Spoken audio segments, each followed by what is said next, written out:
जय श्री राम। श्री सत्यनारायण पूजा इस कलिकाल में सभी पूजाओं में श्रेष्ठ माना गया है। श्री हरि विष्णु ने नारद जी से कहा, जो भी मानव पृथ्वी पर रहकर मेरी पूजा करेगा वह समस्त दुखों से छूटकर अंत समय में मोक्ष को प्राप्त होगा। इस पूजा को आप बच्चे के पैदा होने पे, जन्मदिन पे, शादी के सालगिरह पे, शादी विवाह के अवसर पर, नए गृह प्रवेश के अवसर पर इस पूजा को कर सकते हैं। इस पूजा में पीला वस्त्र, रोली, मूली, पीला चंदन, अक्षत, हल्दी, यज्ञोपवीत, इत्र, लौंग, इलायची, सुपारी, धूप, दीप, पान का पत्ता, फूल, माला, केले का फल, आटे का पंजीरी बनवाएं, मिठाई, पंचामृत के लिए दूध, दही, शहद, शक्कर, घी एकत्रित करें। सुबह घर की साफ सफाई करवाएं, स्वतः पीला वस्त्र धारण करें, चौकी लगाएं, केले के पत्ते आदि बांधकर मंडप बनाएं। गणेश, लक्ष्मी, सूर्य आदि नवग्रह, शिव, कलश, श्री सत्यनारायण भगवान की फोटो, शालिग्राम भगवान को पंचामृत से स्नान कराएं, गंगा जल से स्नान कराएं, वस्त्र आदि अर्पण करें, टीका लगाएं, फूल माला पहनाएं, पंजीरी, पंचमेवा, मिठाई का भोग लगाएं, केले का फल, तांबूल अर्पण करें, भगवान को दक्षिणा चढ़ाएं। उसके बाद पुष्प लेके भगवान से प्रार्थना करें। सहपरिवार सहित एकत्रित होकर श्री सत्यनारायण भगवान की कथा सुने। बोले सत्यनारायण भगवान की जय। श्री सत्यनारायण व्रत कथायाम प्रथमो अध्याय। नैमी शारण्य तीर्थ सनकादिक 88,000 ऋषिगण एकत्रित होकर व्यास जी से प्रश्न किया कि प्रभु इस कलिकाल में मानव का उद्धार कैसे होगा। व्यास जी ने कहा, एक समय की बात है, ऋषि नारद पृथ्वी लोक पे आए। यहाँ उन्होंने देखा कि मानव अपने कर्मों के अनुसार अनेक प्रकार के दुखी हैं। नारद जी यह देखकर काफी चिंतित हुए। कोई राजा, कोई रंग, किसी के यहाँ बधाई बज रही, किसी के यहाँ रुलाई हो रही। एक ही समय 2 बच्चे पैदा हो रहे हैं, एक राजाओं के यहाँ, एक गरीबों के यहाँ। यह देखकर नारद जी बड़े चिंतित हुए और इसका समाधान जानने के लिए विष्णु लोक को गए। विष्णु भगवान के पास जब गए तो देखे कि नारायण जो है क्षीर सागर शेष सैया पे विराजमान है। श्वेत वर्ण, गोरे चिट्टे, 4 भुजाओं वाले, जिनके हाथ में शंख, चक्र, गदा, पद्म, कमल का फूल लिए हुए बड़े सुंदर लग रहे हैं। लक्ष्मी जी उनके चरणों को दबा रही हैं। यह मनमोहक रूप देखकर नारद जी वीणा बजाने लगे, गुणगान करने लगे। दीन दयाल विरिदु सम भारी, हरहु नाथ मम संकट भारी। कि हे भगवान, मैं पृथ्वी लोक से आ रहा हूँ। पृथ्वी पर मानव अपने कर्मों के अनुसार बहुत दुखी हैं। कोई उपाय बताएं, कोई समाधान बताएं। विष्णु भगवान ने कहा, हे नारद जी, आप व्यर्थ की चिंता न करें। जो जैसा करेगा वैसा ही सुख भोगेगा। नारद जी बार बार विनती करने लगे। विष्णु भगवान ने कहा, ठीक है, मैं बताता हूँ। जो भी मानव पृथ्वी पर रहकर अपने गृहस्थ जीवन का पालन करते हुए गंध, पुष्प, अक्षत, धूप, दीप, नैवेद्य, फल, तांबूल द्वारा मेरी पूजा करेगा, पृथ्वी पे रहकर समस्त सुख भोगते हुए अंत समय में वैकुंठ को प्राप्त होगा। इति श्री सत्यनारायण व्रत कथायाम संपूर्ण। आप लोग सभी लोग बोलिए, लक्ष्मी नारायण नारायण नारायण, भजमन नारायण नारायण नारायण। बोलिए सत्यनारायण भगवान की जय।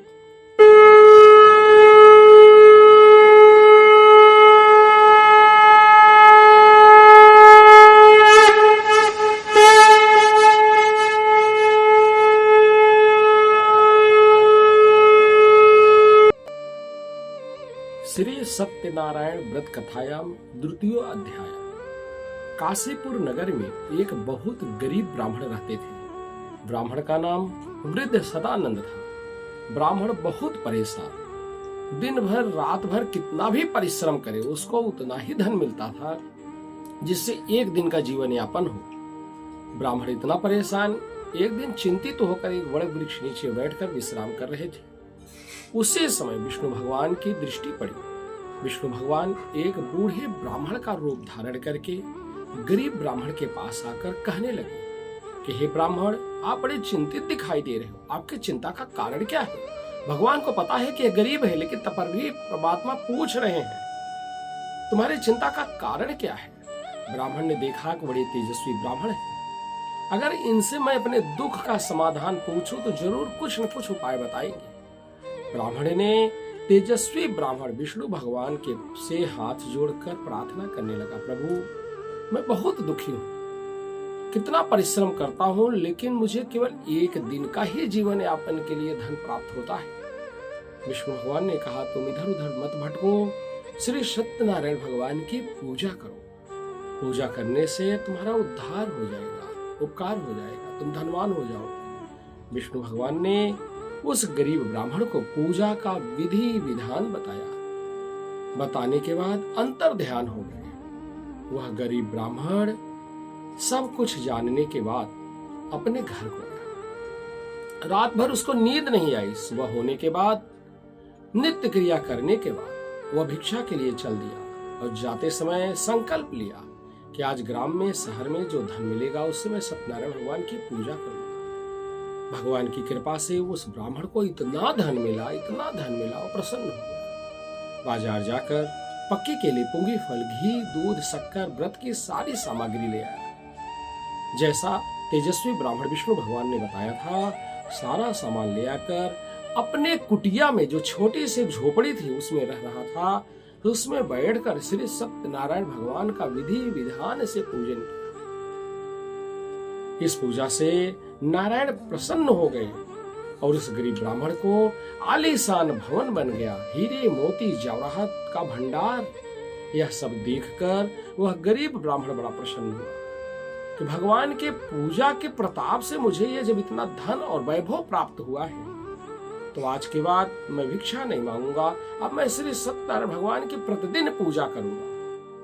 वह ब्राह्मण प्रतिदिन पूजन करने लगा, अपने महल में रहने लगा। एक दिन एक लकड़हारा जंगल से लकड़ी काटकर शहर बेचने जा रहा था। लकड़हारे ने देखा कि यहाँ तो ब्राह्मण की एक छोटी सी कुटिया थी, यहाँ तो गरीब ब्राह्मण रहते थे, इतना बड़ा महल किसका बन गया? यह सोचकर लकड़हारा लकड़ियों का गट्ठर बाहर रखकर अंदर प्रवेश किया, यह देखने के लिए कि यहाँ कौन रहता है। जब अंदर लकड़हारा गया तो देखा वही ब्राह्मण जो फटे पुराने कपड़े पहन के भिक्षा मांगते थे इतने बड़े भवन के मालिक हो बैठे। यह चमत्कार देखकर वह लकड़हारा जो है ब्राह्मण को प्रणाम करके कहने लगा कि प्रभु इतना धन आपको मिला कहाँ से? ब्राह्मण ने कहा, हे लकड़हारे, सब ये नारायण की कृपा है जिनकी मैं पूजा कर रहा हूँ। विष्णु भगवान के तेज और प्रताप से वैभव मुझे प्राप्त हुआ है। लकड़हारा सुनकर बड़ा प्रसन्न हुआ। लकड़हारे ने ब्राह्मण से कहा कि हे ब्राह्मण देव, मुझे भी इस पूजा के विषय में बताइए, क्योंकि मैं भी इतना परिश्रम करता हूँ, मेरे परिवार का भरण पोषण ढंग से नहीं हो पा रहा। लकड़हारे का भाव देखकर ब्राह्मण ने लकड़हारे को पूजा का विधि विधान बताया। ब्राह्मण के मुख से सुनकर लकड़हारा बड़ा आनंदित हुआ, बड़ा प्रसन्न हुआ। लकड़ियों का गट्ठर अपने सिर पर रखा और ऐसे नगर में गया। वो भी संकल्प लिया कि आज ग्राम में शहर में लकड़ी बेचूंगा, जो धन मिलेगा उससे सत्यनारायण भगवान की मैं पूजा करूंगा।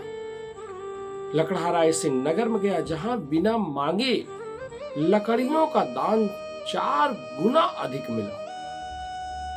लकड़हारा प्रसन्न हो गया।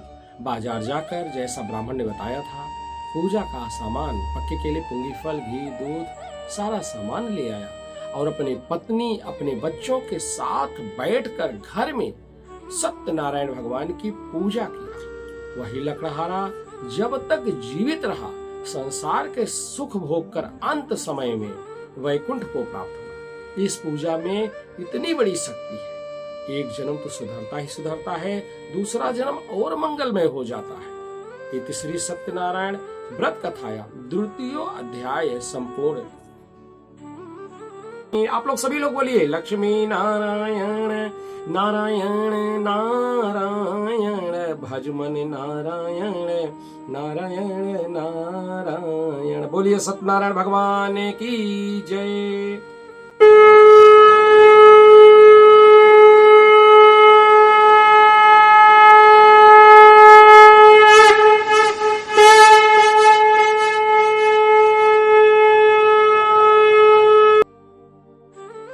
श्री सत्यनारायण व्रत कथायाम तृतीय अध्याय। एक समय की बात है, एक राजा थे। राजा का नाम था उल्कामुख। राजा सत्यवक्ता और दानी थे।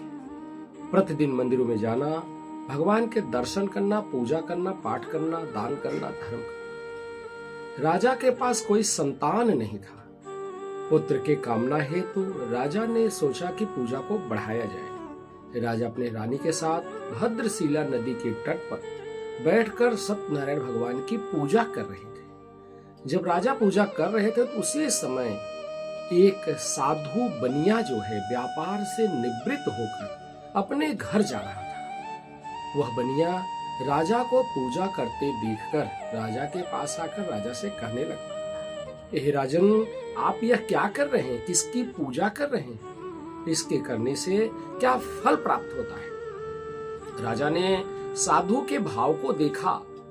देखने के बाद कहने लगा कि मैं सत्यनारायण भगवान की पूजा कर रहा हूँ, मेरे पास कोई संतान नहीं है। वह बनिया राजा के मुख से इस प्रकार सुनकर बड़ा प्रसन्न हुआ, क्योंकि राजा उस बनिया के पास भी कोई संतान नहीं था।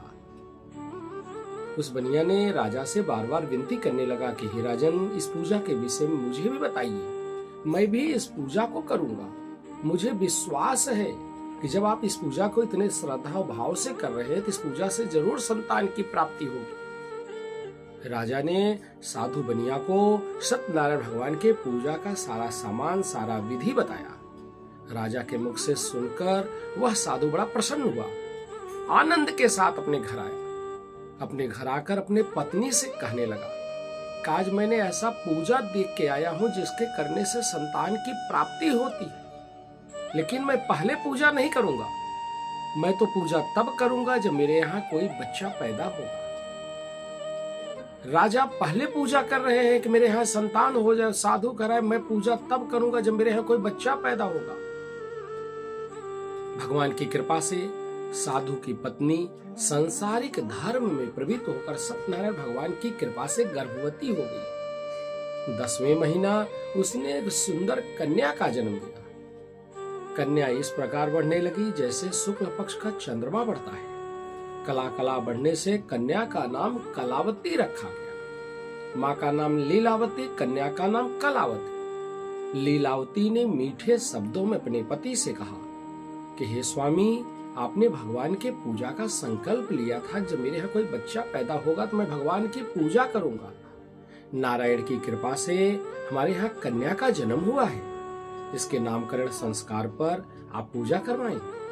साधु ने कहा, हे प्रिय, मेरा फालतू धन मत खर्च कराओ। जब बिटिया बड़ी हो जाएगी, ब्याह करेंगे, उसी समय पूजा करेंगे। अभी पूजा करने से कोई फायदा नहीं। ऐसा अपने पत्नी को आश्वासन देकर साधु जो है शहर जाकर व्यापार करने लगा। काफी वर्ष बीत गए। काफी वर्षों के बाद जब साधु घर आया तो देखा कलावती बड़ी हो गई है, ब्याह करने योग्य हो गई। साधु ने अपने नौकरों का आदेश दिया कि मेरे बिटिया के लिए कोई अच्छा वणिक पुत्र ले आई, जिसके साथ मैं अपने बिटिया का ब्याह कर सकूं। साधु की आज्ञा पाकर नौकर जो है कंचन नगर पहुंचकर बड़ी खोज देखभाल करके साधु के बिटिया कलावती के लिए एक अच्छा सा वणिक पुत्र ले आए। उस लड़के को देखकर साधु बहुत प्रसन्न हुआ। अपने भाई बंधुओं, सगे संबंधी, इष्ट मित्रों को बुलाकर बिटिया का ब्याह उस लड़के के साथ कर दिया, लेकिन ब्याह के समय पूजा नहीं किया। भगवान श्री सत्यनारायण क्रोधित हो गए कि बच्चा पैदा होगा तब पूजा करूंगा, ब्याह करूंगा तब पूजा करूंगा। आज तक इसने मेरी पूजा नहीं किया। सत्यनारायण भगवान ने उस साधु बनिया को श्राप दे दिया, जा तुझे कठिन से कठिन दारुण दुख प्राप्त हुए। एक दिन साधु बैठकर अपने दामाद के साथ विचार करने लगा, बेटा तुम ही मेरे बेटे हो, तुम ही मेरे दामाद हो। आगे आने वाले समय मेरे बिजनेस व्यापार को तुम्हें ही संभालना है। ब्याह में काफी धन खर्च हुआ है, चलो हम दोनों मिलके धन कमाएं। साधु अपने दामाद को लेकर रत्नसापुर नगर राजा चंद्रकेत राज में जाकर व्यापार करने लगे। बहुत अच्छा बिजनेस व्यापार चल रहा है, दुकानदारी बहुत बढ़िया चल रही है। लेकिन भगवान का जो श्राप है, देखिए अनायास कष्ट कैसे प्रदान होता है। एक दिन भगवान के बनाए मायावी चोर राजा के राज्य में प्रवेश करते हैं। अंदर जाते समय कोई सैनिक दरबारी नहीं देखते कि अंदर कौन आया, लेकिन जब राजा का धन से भरा हुआ बैग लेकर चोर गेट के बाहर निकले तो जो द्वारपाल थे उन्होंने देखा, भाई दो अनजान व्यक्ति क्या लेके जा रहे हैं। उन्होंने आवाज लगाया तो वे दोनों चोर भागने लगे। सिपाहियों ने उनका पीछा किया। भागते भागते वह जो धन था राजा का, दोनों मायावी चोर बनिया के दुकान के पास रखकर अंतर्ध्यान हो गए। जब सिपाही वहां पहुंचे तो देखे कि राजा का धन रखा हुआ है।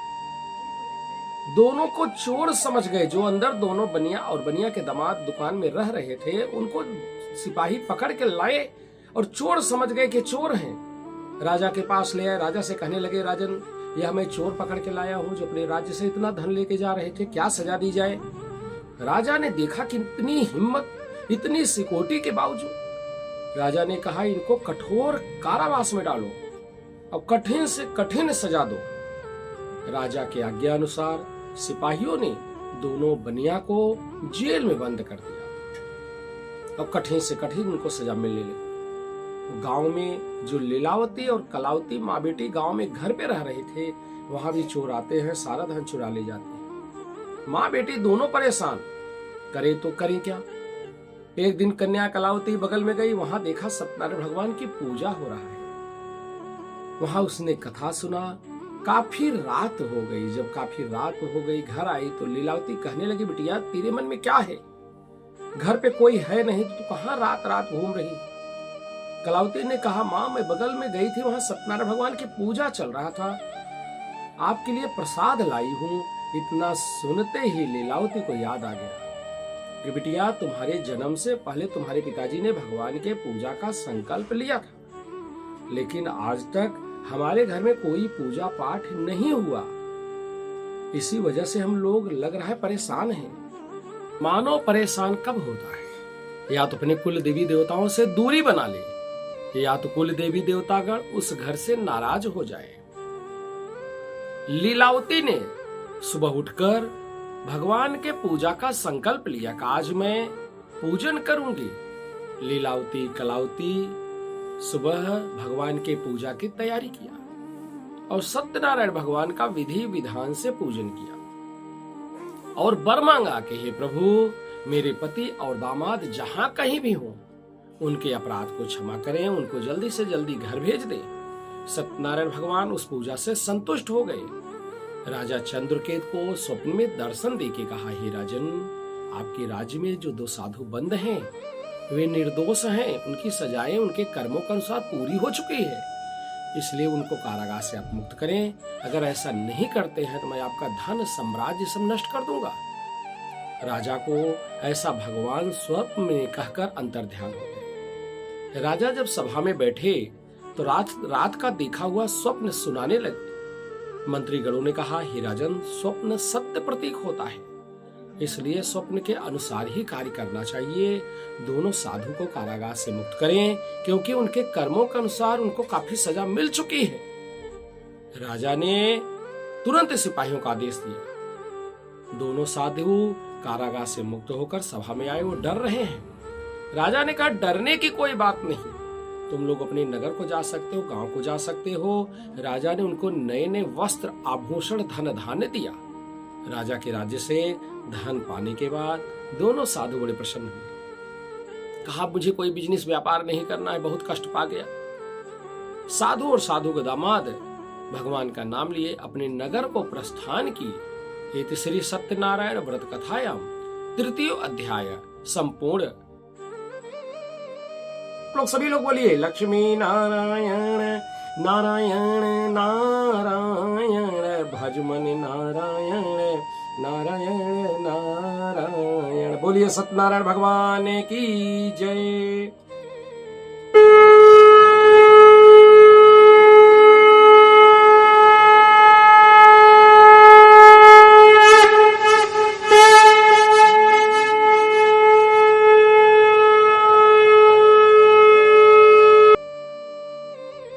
सत्यनारायण व्रत कथायाम चतुर्थ अध्याय। साधु जो है राजा के राज्य से धन लेने के बाद अपने नगर को प्रस्थान किया। जब कुछ दूर की यात्रा किया तो साधु अपनी नाव को समुद्र के किनारे ठहराकर विश्राम करने लगा। उसी समय विष्णु भगवान की दृष्टि पड़ी। सत्यनारायण भगवान जो है एक डांडी का रूप धारण करके साधु बनिया के पास आकर पूछने लगे, यह साधु तू अपनी नौका में क्या लेके जा रहा है? साधु ने देखा कि डांडी महाराज को मैं अगर बता दूं कि मेरे नाव में धन दौलत भरा पड़ा है तो मांगेंगे तो देना पड़ेगा। साधु ने कहा, भगवान मेरे नाव में हल्दी धनिया गरम मसाला तेज पत्ते हर्रे बहेड़े यही सब है। डांडी महाराज ने कहा, तथास्तु, जैसा तू कह रहा है तेरे नाव में ऐसा ही हो।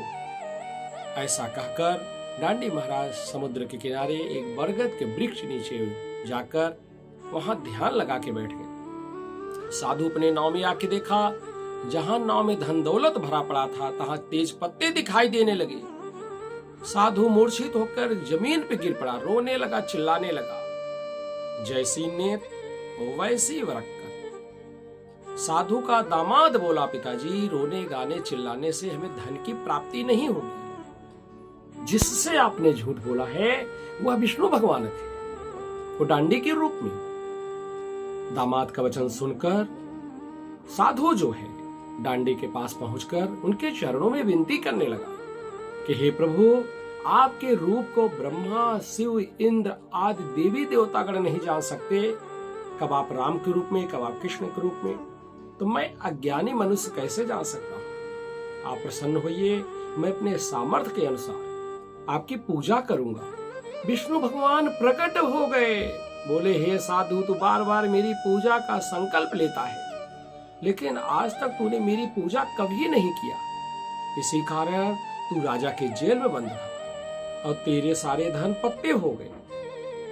साधु ने कहा, भगवान अब ऐसी गलती जीवन में नहीं करूंगा, एक मौका और दे दीजिए प्रभु। बार बार विनती करने लगा। विष्णु भगवान प्रसन्न हो गए, बोले, साधु ठीक है, एक बार और मौका देते हैं। तेरे नाव में जैसा था वैसा हो जाए। आशीर्वाद देकर भगवान अंतर ध्यान हो गए। साधु अपने नाव में आके देखा, धन से परिपूर्ण पाया, प्रसन्न हो गया। अपने नौकरों के साथ, अपने दामाद के साथ अपने नगर को प्रस्थान किया। जब गांव के निकट पहुंचा तो साधु से रहा नहीं गया। अपने एक नौकर को अपने घर भेजा कि मेरे घर जाकर सूचित करो। आज जैसी सुविधाएं उस समय नहीं थी। नौकर जो है घर पहुंचकर देखा कि साधु की पत्नी, साधु की बिटिया पूजा में लीन है। माँ बेटी उस समय सत्यनारायण भगवान की पूजा कर रही है। लेकिन लीलावती का निगाह पड़ा कि मेरा नौकर आ गया। लीलावती ने पूजा छोड़ दी। अगर आप पूजा में बैठे हैं तो पूजा छोड़ना नहीं चाहिए, पूजा पूर्ण करके ही आगे का कार्य करें। जैसे लीलावती ने पूजा छोड़ दिया और कलावती से बोली, बिटिया तू पूजन कर, नौकर आ गया है, उससे पूछो क्या हाल है।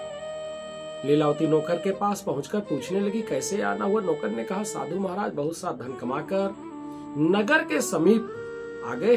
यह खुशखबरी सुनकर लीलावती नौकर के साथ नदी तट पर चलने को तैयार हुई। हम चल के वहीं उनका दर्शन करें। इधर कलावती को बोल गई, बिटिया तू भगवान का पूजन करके तू भी नदी तट पे आ जाना। कलावती बड़ी चिंतित हुई कि मम्मी पिताजी के दर्शन के लिए इतनी व्याकुल हैं, हमारे भी तो पति साथ में आ रहे हैं, मुझे साथ नहीं ले चल रहे। कलावती ने जल्दी जल्दी भगवान का पूजन किया, प्रसाद नहीं ग्रहण किया, वो भी नदी तट पर चल पड़ी।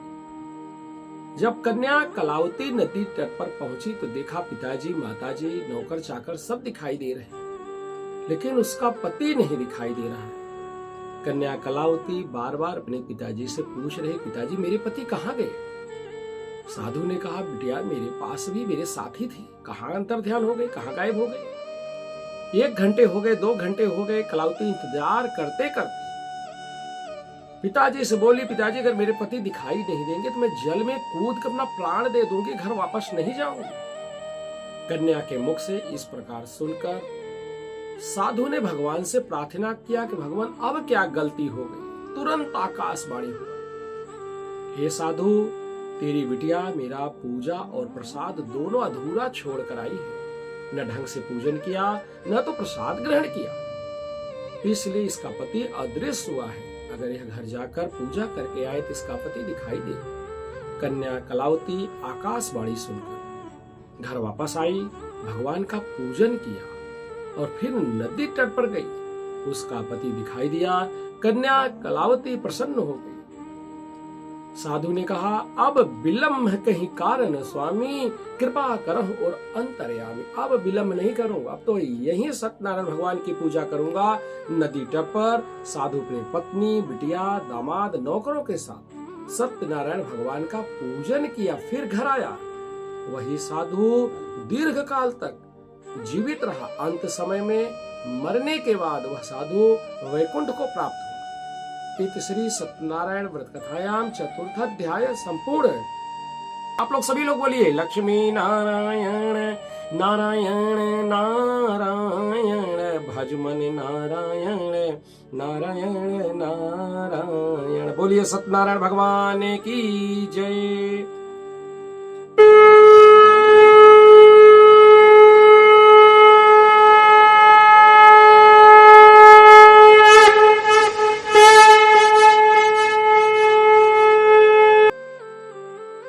श्री सत्यनारायण व्रत कथायाम 5th अध्याय। तुंडध्वज नाम के एक महान बुद्धिमान राजा थे। वह राजा अपने प्रजाओं की देखरेख करना। एक समय राजा के मन में विचार उत्पन्न हुआ शिकार करने का। राजा अपने सैनिकों के साथ जंगल में जाकर शिकार करने लगे। शिकार करते करते राजा इतनी दूर निकल गए कि सैनिक अलग हो गए, राजा अलग हो गए। राजा एक बड़े वृक्ष नीचे घोड़ा बांध के विश्राम करने लगे। राजा ने देखा कि बगल में ग्वाल वाल बच्चे, यादव वंश के बच्चे खेल खेल में गैया चरा रहे हैं, सत्यनारायण भगवान की पूजा कर रहे हैं। राजा अभिमानवश न तो पूजा में सम्मिलित हुए। बच्चों ने राजा को प्रसाद जब दिया तो राजा प्रसाद वहीं छोड़ दिए। भगवान का प्रसाद राजा ने नहीं ग्रहण किया। राजा के इस भाव से सत्यनारायण भगवान रुष्ट हो गए। राजा का राजपाट सब कुछ नष्ट कर दिया। राजा जब अपने राज्य में पहुंचे, वहां सब खाली दिखाई दिया। राजा समझ गए कि जो भगवान के पूजा और प्रसाद का मैंने अपमान किया है, उन्हीं का श्राप है। राजा वापस जंगल में आए।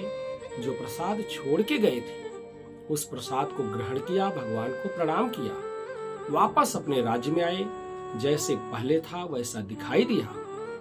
राजा जो है लंबे समय तक जीवित रहे और संसार के समस्त सुख भोग कर अंत समय मोक्ष को प्राप्त हो। जो भी मानव इस पूजा को करेगा, सत्यनारायण भगवान ने कहा, उसके यहाँ न धन की कमी होगी न धान्य की कमी होगी। जो निर्धन है धनवान हो जाएगा, जो बंधन है बंधन से मुक्त हो जाएगा। संतानहीनों को संतान की प्राप्ति होगी, स्त्रियों को सौभाग्य की प्राप्ति होगी, बच्चों को बल बुद्धि विद्या की प्राप्ति होगी, घर में सुख शांति समृद्धि रहेगा। एक जन्म तो सुधरेगा, दूसरा जन्म और मंगलमय हो जाएगा। सत्यनारायण भगवान के पूजा को जिसने किया, उसके दूसरे जन्म का इतिहास कहता हूँ। वही ब्राह्मण जो काशीपुर का रहने वाला था, सदानंद जो भिक्षा मांग के पूजा किया था, वही ब्राह्मण दूसरे जन्म में सुदामा का जन्म लिया। भगवान नारायण की कृपा से दूसरे जन्म में श्री कृष्ण के मित्र ही। वही लकड़हारा जो लकड़ी बेच के पूजा किया था, दूसरे जन्म में निषाद राज हुए, प्रभु श्री राम के मित्र निषाद राज। वही उल्कामुख नाम के राजा जो एक पुत्र के लिए तरस रहे थे, दूसरे जन्म में राजा दशरथ हुए और उनको 4 पुत्रों की प्राप्ति हुई, राम, भरत, लक्ष्मण, शत्रुघ्न।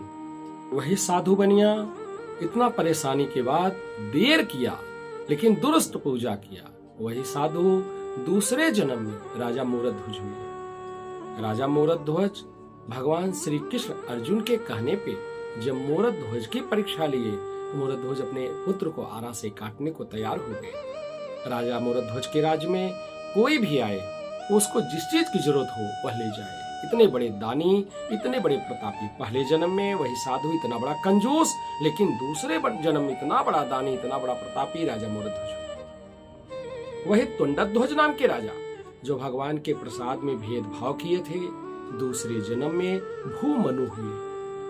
वह लोगों को बराबर ज्ञान देना, इतने बड़े ज्ञाता, इतने बड़े ज्ञानी कि किसी प्रकार का कोई भेद न किसी प्रकार कोई भाव, सबको बराबर ज्ञान दे।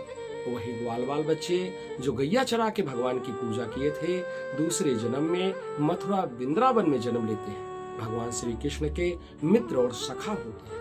इस पूजा में इतनी बड़ी शक्ति है, एक जन्म तो सुधरता ही सुधरता है, दूसरा जन्म और मंगलमय हो जाता है।